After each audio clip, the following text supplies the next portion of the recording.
Talbi, bonjour. Bonjour. Alors, que se passe-t-il, Monsieur Talbi, dans nos villes et nos wilayas? Quasiment à chaque distribution de logements ou de lots de terrain pour l'emploi, il y a un vent de mécontentement suivi de protestations. La dernière en date, les événements douloureux de Tougourt. Alors, que se passe-t-il aujourd'hui, Monsieur Talbi? C'est vrai, c'est des événements malheureux qu'on aurait pu éviter. Dommage que parfois ils sont suivis d'incidents dramatiques. Mais je peux vous dire qu'un diagnostic a été fait sur ce qui ne va pas au niveau local. D'abord au plan du fonctionnement du service public, donc un constat de la situation, un constat détaillé, précis, concis, objectif, donc de toutes les carences qui existent ça et là, et donc un train de mesures prises pour redresser la situation avec le concours de tout le monde. Quand je dis tout le monde, c'est autorités administratives, élus et citoyens.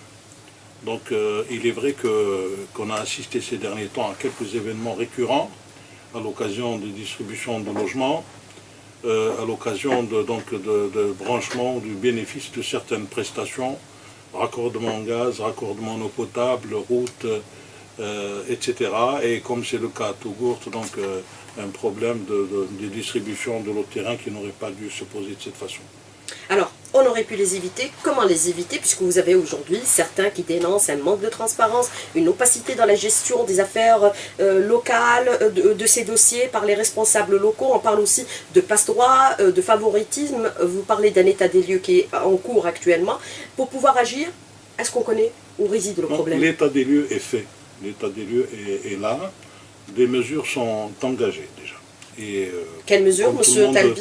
Peut le constater que maintenant, les autorités, y compris les élus, reçoivent les citoyens pratiquement toute la semaine. Toute la semaine. Donc les portes sont ouvertes au niveau des administrations. Il est vrai qu'il existe encore quelques réticences qu'il va falloir combattre. Et des équipes du ministère de l'Intérieur sont en train de sillonner le pays depuis un certain temps pour relever tous les écarts de conduite contraire aux instructions qui ont été données pour rapprocher le citoyen de son administration. Si vous avez bien suivi les images sur Tougourt, le citoyen ne demande qu'à être écouté. C'est un citoyen qui demande à être convaincu. Donc il y a des opérations qui doivent absolument être menées dans la transparence. Quand il y a transparence, il n'y a aucun problème par la suite. Donc quand c'est le cas dans plusieurs localités où il y a eu des opérations de distribution de logements qui n'ont suscité aucune contestation. Alors vous parlez aujourd'hui, insistez sur la question de la démocratie participative. Est-elle une réalité ou à l'heure, M. Talbi? Ce n'est jamais à l'heure puisqu'elle a fait ses preuves dans beaucoup de pays et chez nous traditionnellement, dans certaines régions du pays, beaucoup d'opérations ont été menées avec le concours du citoyen ou prises en charge directement par le citoyen. Le citoyen parfois ne demande pas grand-chose. Pour l'ouverture d'une piste, il demande à ce que la commune mette à sa disposition une petite citerne, un tracteur et le reste c'est le citoyen qui le prend en charge. Donc certains élus considèrent effectivement, parce que nous avons ouvert des ateliers pour la réflexion autour de ce thème, et certains élus réticents ont peur que cette démocratie participative leur enlève quelques prérogatives. Ils pensent que c'est antinomique alors que ce n'est pas du tout le cas. Ils pensent que pourtant elle existe dans le code communal. C'est de la codécision ou de la cogestion, ce n'est pas du tout cela. Le code communal y a consacré plusieurs articles. Et donc, par rapport à l'expérience que nous avons déjà, parce que nous avons des traditions ancestrales, maintenant il s'agit de mettre en œuvre des dispositions avec une touche moderne à la chose. Il y a différents canaux pour faire participer le citoyen. Je peux vous citer par exemple l'élaboration du budget communal. Très peu de gens savent comment est fait un budget communal. Je parle des gens au niveau de leur localité. L'Assemblée pourrait, puisque le Code le permet, de faire appel aux citoyens, d'expliquer quelles sont les ressources de la commune, quelles sont les recettes, quelles sont les dépenses, quelles sont les opérations qui sont prévues pour prendre en charge l'électricité, le chauffage dans les classes primaires, le raccordement en eau potable, l'assainissement de quelques tronçons, etc. Mais la formation que vous initiez en direction des élus en ce moment est-elle aujourd'hui suffisante? Et faut-il mettre mettre tous les torts sur le dos des élus aujourd'hui? Est-ce qu'ils sont seuls responsables de cette situation, ou il y a d'autres aussi blocages qui résident au niveau de la bureaucratisation de notre administration? Il ne faut jamais blâmer les élus. On n'a jamais dit que c'était tout ce qui se passe et relève de la responsabilité directe ou exclusive des élus. Ce n'est pas ça du tout. Nous avons constaté que l'élu adhère à cette démarche donc, de formation, un déficit en matière de gestion, de prise en charge du contentieux, de la gestion des ressources humaines, de gestion des marchés publics. Tout cela a fait l'objet donc d'une formation accélérée et les élus en demandent. Donc nous n'allons pas nous arrêter là. Donc d'autres cycles sont prévus, y compris avec des partenaires étrangers. Donc des élus iront voir dans certains pays développés et s'imprégner un peu des méthodes de gestion dans ces pays-là. Des experts de ces pays viendront chez nous. Donc tout est prévu à partir des prochaines semaines pour que cette formation prenne véritablement, et ne concerne pas les élus, elle concerne également tout l'encadrement des communes et des wilayas. Alors aujourd'hui aussi, vous avez parallèlement une réalité, certaines APC sont totalement bloquées, M. Talbi. Il n'y en a pas beaucoup par rapport au passé. Il y en a combien? Elles sont de l'ordre de 17, elles sont dans 13 wilayas, donc depuis le début du mandat 2012. Et ces APC bloqués, en fait, il s'agit plus de désaccords et de conflits entre les membres, entre soit le président d'APC et le reste de sa troupe, donc certains élus, à propos donc, de la volonté du président d'APC de prendre seul les décisions. Donc les autres ne sont pas d'accord et c'est normal. Et dans d'autres cas, c'est des conflits autour donc de la désignation de l'exécutif, donc des vice-présidents, etc. Et vous intervenez pour régler ces problèmes? Et donc il y a d'abord une première étape de rapprochement des uns et des autres, donc de dialogue, de concertation, qui sont menées par les autorités locales.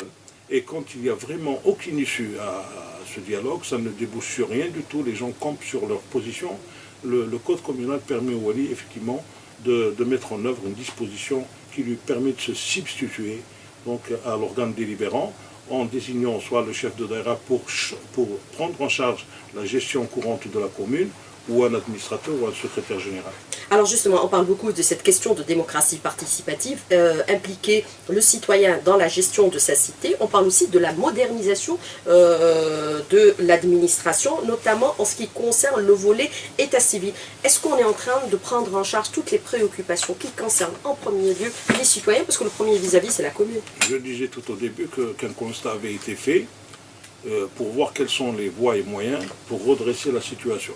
On a dit que la modernisation était la préoccupation numéro 1, il fallait foncer. L'état civil. Oui, de l'état civil et de pas mal d'autres services aussi. L'état civil est le secteur qui reçoit le plus de citoyens. Tout le monde va vers l'état civil. Et avec la mise en place donc, du registre national d'état civil qui connecte toutes les communes et toutes les antennes administratives. Vous savez que dans les grands quartiers, il y a une antenne qui est branchée directement par fibre optique au siège de la commune et qu'à partir de cette antenne-là, vous pouvez avoir vos papiers d'état civil dans la seconde qui suit. En tout cas, c'est une réalité maintenant. Le citoyen est convaincu que nous devons encore aller faire plus d'efforts. Nous l'avons fait pour les actes de naissance. Nous le faisons en ce moment même pour les mariages et les décès. Les cartes grises également, le permis de conduire, donc, les bientôt, la pièce d'identité. est un registre maintenant qui est centralisé et qui vous permet de vous faire délivrer votre carte grise à partir de n'importe quelle daïra du pays. Alors pour rapprocher aussi à l'avenir, c'est-à-dire elle est délivrée partout et rapide. Oui, depuis quelques mois déjà, le système fonctionne. Et vous pouvez constater de vous-même, vous pouvez avoir votre carte grise à partir de n'importe quel daïra du territoire national. Monsieur le ministre d'État avait donné des instructions donc, pour aller plus vite dans la modernisation parce qu'il considère que c'est le seul moyen donc de rattraper le retard, donc mettre le paquet sur toutes ces infrastructures qui ne répondent plus aux besoins. Vous avez des communes qui continuent à fonctionner dans des sièges qui rappellent l'époque coloniale. Donc de nouveaux sièges ont été réalisés. Donc un grand coup de fouet pour terminer, achever ces sièges, les équiper, donner le maximum de confort aux citoyens, le recevoir, répondre à ses doléances, le répondre à son courrier, le prendre au téléphone. Tout cela doit être mené parallèlement avec toutes les autres mesures que j'avais évoquées tout à l'heure. Mais la carte nationale biométrique, c'est pour quand, monsieur Talbi? Quand est-ce qu'on va se débarrasser de ce carton vert qu'on trimballe dans nos sacs et nos chemises? Normalement, on devait commencer par la carte nationale d'identité biométrique. Mais avec les exigences de l'OACI, donc l'Organisation de l'Aviation Civile Internationale, qui a recommandé à l'ensemble des pays de se doter du passeport biométrique, donc le projet avait été différé. Donc c'était l'unique raison. Et la réalisation du passeport biométrique nous a permis de mieux comprendre le processus, de mieux le préparer pour avoir une carte qui réponde à toutes les normes de sécurité et qui n'aura rien à envier aux cartes d'identité qui sont en circulation dans les autres pays développés. C'est une carte qui va comprendre deux puces.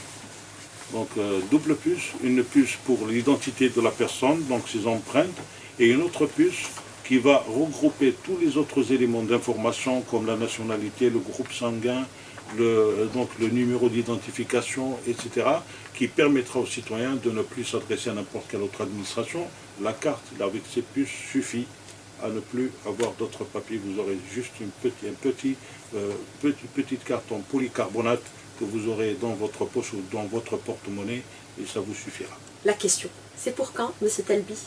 Nous sommes en train, donc, nous avons rassemblé tous les avis des spécialistes, y compris donc des services de sécurité pour avoir leur idée, pour avoir leur vision, parce que c'est une carte hautement sécurisée et dès que le projet est validé par le groupe de travail qui va se réunir cette semaine, on pourra lancer les consultations pour l'acquisition des équipements nécessaires à sa mise en route. Alors disons que ce sera courant 2015.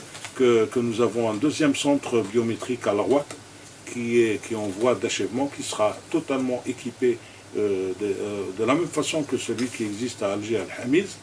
Et ce centre-là, donc décentralisé, ce qu'on appelle un backup, un deuxième centre, qui va nous aider à doubler nos capacités de production du passeport biométrique et qui va se charger également donc, de la production de cette carte d'identité. Vous en produisez actuellement 200 000 passeports jour? Non, 20 000. 20 000, excusez-moi, 20 000, oui, si je me trompe. J'ai oublié, j'ai pas fait attention au point entre les deux zéros. Donc 20 000 passeports jour. Oui. Et nous passerons à 25 000 dans très peu de temps. Mais qu'est-ce qui justifie aujourd'hui ce rush pour l'acquisition du passeport biométrique? Est-ce que c'était parce qu'on avait une période un peu difficile, c'était le pèlerinage, mais ça se poursuit? Est-ce que c'est les 6 000 dinars de timbres qui seront versés à partir du 1er janvier qui font peur aux Algériens? Je pense qu'il y a un peu de tout. Il y a bien entendu cette histoire de 6 000 dinars. On a eu 450 personnes le même jour à Belmandres. Nous avons eu quelques centaines aussi à Oran, à Constantine, donc dans les grandes villes. Mais il y a aussi le comportement du citoyen lui-même qui attend la dernière minute, l'approche des vacances, un besoin pressant de se déplacer à l'étranger pour venir se faire délivrer le passeport. Combien vous en avez délivré en cette période? Parce que le rush, quand on voit au niveau des communes, il est impressionnant, ou d'ailleurs plutôt pour le passeport. Oui, mais nous disons que de toute manière, nous n'avons pas d'autre choix que d'augmenter les capacités de production. Je vous disais qu'on allait passer à 25 000 par jour. Donc, et avec l'ouverture du centre de La Rouate, le problème ne se pose pas. Et ce qui motive aussi cette demande, c'est certainement l'approche de l'échéance internationale du 24 novembre 2015. Les gens ont peur de se retrouver sans passeport biométrique à l'approche de cette date. Alors, mais les délais aussi de confection des passeports est réduit puisqu'il n'y a plus la fiche de police, il n'y a plus l'enquête de police, elle est supprimée aujourd'hui. Oui, absolument. Donc, cette enquête ne se justifie plus, elle n'est plus en vigueur et cela a rassuré énormément les citoyens. C'est une très bonne chose. On essaiera d'alléger encore plus d'autres documents. Je vous disais qu'on avait fait le diagnostic pour supprimer un tas d'autres documents tels que ceux d'état civil qui sont passés de 36 à 11 documents. Et nous allons avec les autres secteurs, parce qu'il y a énormément d'autres secteurs qui sont concernés. Il n'y a pas que le ministère de l'Intérieur avec ses daïras et les communes. Il y a aussi d'autres secteurs qui devraient suivre pour ne plus exiger du citoyen, parce que la commune, en fin de compte, est le réceptacle, le déversoir de toutes les demandes qui sont exigées du citoyen. Je vous cite à titre d'exemple donc la suppression de la légalisation. J'allais aborder cette question. Fini, on ne légalisera plus les documents à l'avenir, puisque le projet a été présenté au niveau du Parlement par le ministre de l'Intérieur. Vous savez, il ne s'agit pas de tous les documents. Il s'agit des documents qui sont délivrés par des administrations publiques, organismes publics, institutions publiques. Il est aberrant que vous ayez par exemple un diplôme délivré par une université et que si vous devez aller vers une autre université pour demander un poste d'emploi ou pour faire une post-graduation, qu'on vous demande de légaliser votre diplôme, alors qu'il est délivré par l'administration. Qui vous l'a délivré.